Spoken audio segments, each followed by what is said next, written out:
channel. So today's video is very exciting for me because I am about to do my very first project with my new Cricut maker.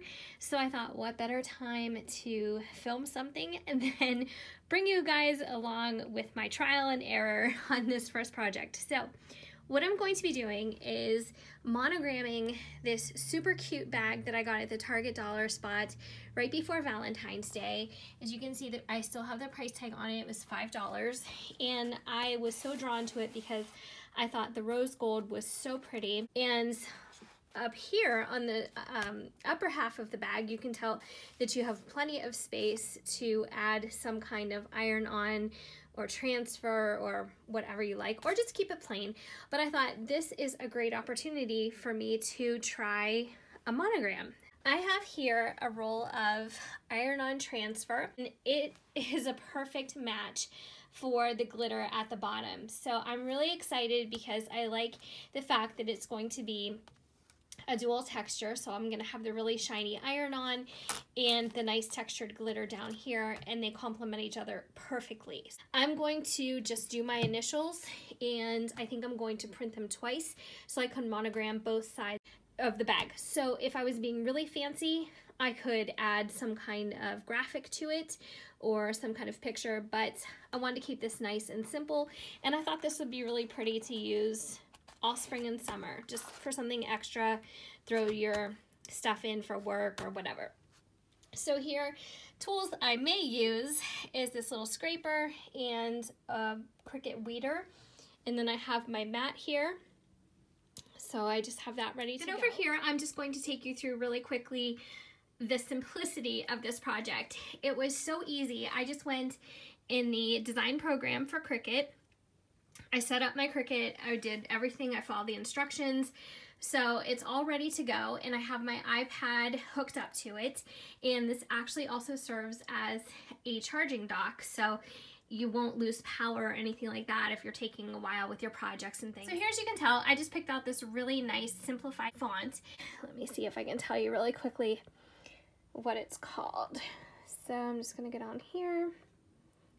It's called Jacoby Extra Light. So that's the one that I chose.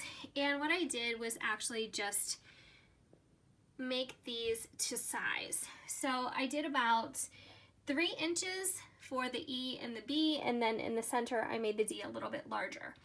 So what I'm going to do is mirror these images so they will actually print correctly on the iron-on transfer. So when I go to iron it on the bag, it won't be backwards. First, what I'm going to do is duplicate. So I just touch the E and I click the duplicate button, and that's just right down here. And as you can see, it kind of lines it up perfectly for you. As soon as you see those yellow lines, you know that you have got it in the right spot. All right, since all of these letters are separate anyway, the Cricut is going to reorganize them and make the D's first. So doing this layout actually doesn't matter as much for the final outcome as it does to make sure that everything is sized correctly. So I'm going to click down here on Make It, and then replace my old project. So what I'm going to click here is Mirror for Iron-On. So as you can see, everything just went backwards. So I am going to add the iron-on transfer to the mat, and I'll show you how I had the iron-on transfer out of the package. And what I'm going to do now is cut a portion of it. I'm going to cut it down to the 5-inch mark here, and I'm also going to put it shiny side down, so it will actually work out perfectly after it's printed with the mirrored image. So I have my iron-on transfer affixed to the mat. So I'm just gonna take this right over here, take you with me, and I'm going to feed it under these little guides, as you can see, and just until it stops. And then I'm going to go ahead and click the little arrow so it starts to feed it through. And it's doing its thing. And I am going to click continue in the little corner. Now it's spinning its wheel, so it's thinking and planning, and it's going to print. I'm so excited about this. I love this machine. I'm very intimidated by it. However, I think that, you know, it's very intuitive and pretty easy to learn. And so I'm just really, really excited about it. So here the last step is that you are going to actually choose what type of paper or medium you have in here. So I'm gonna choose iron on. Press flashing go button.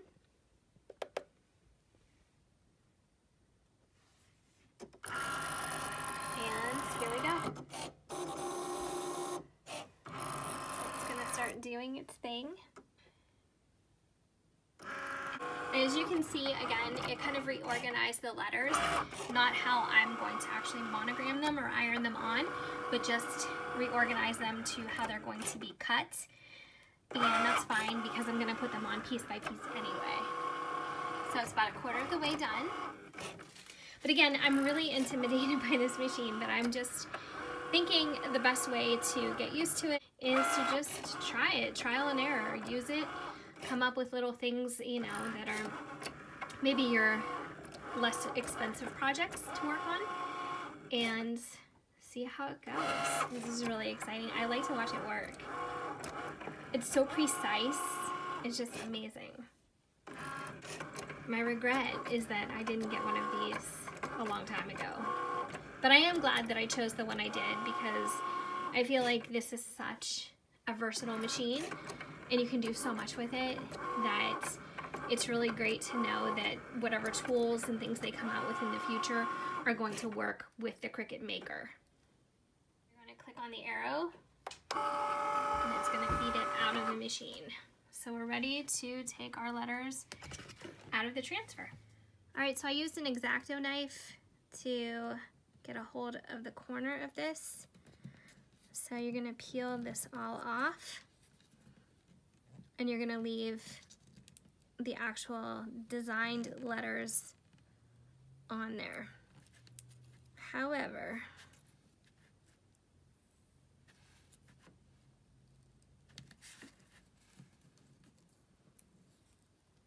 okay, so as you can see, this is coming off pretty easily. It just took a while to get the corner going, and it's going to be the same kind of tricky process to get the inside of this out completely, but we will get there. I have all of the weeding done, and so I'm left with just the nice outlined letters, and so I'm going to cut these apart and I'm going to line them up on my tote bag just how I want them.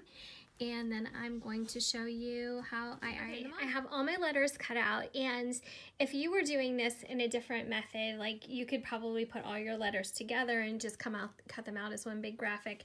But I did these separately just because I wanted to play around with it more and learn about sizing and just try my hand at it as best I could. So what I did is cut these out individually, and I'm going to line them up with a ruler before I iron them down permanently. So I think they look really cute, and I think the sizing is perfect for this particular bag, as you can see. So I'm going to iron this on both sides, and I'll show you what it looks like. So now we're just going to put a piece of fabric, an old shirt, on top of it, and then I'm going to start ironing. So we're just going to lay that down really carefully.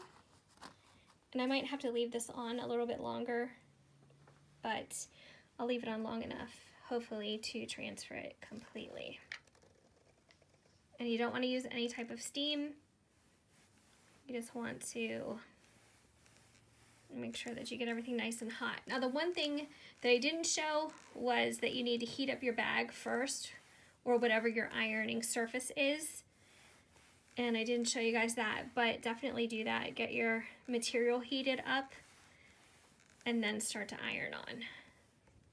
Alright guys, I am proud to say I have completed my first Cricut project, and I'm so happy with the way it came out.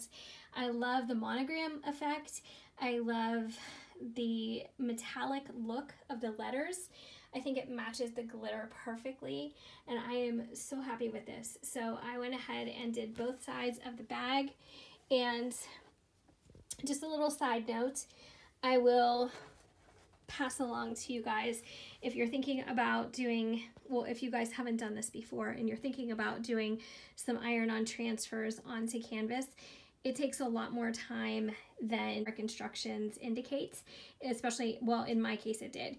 The canvas is so textured and it has, you know, just so much unevenness to it that the transfer didn't want to take.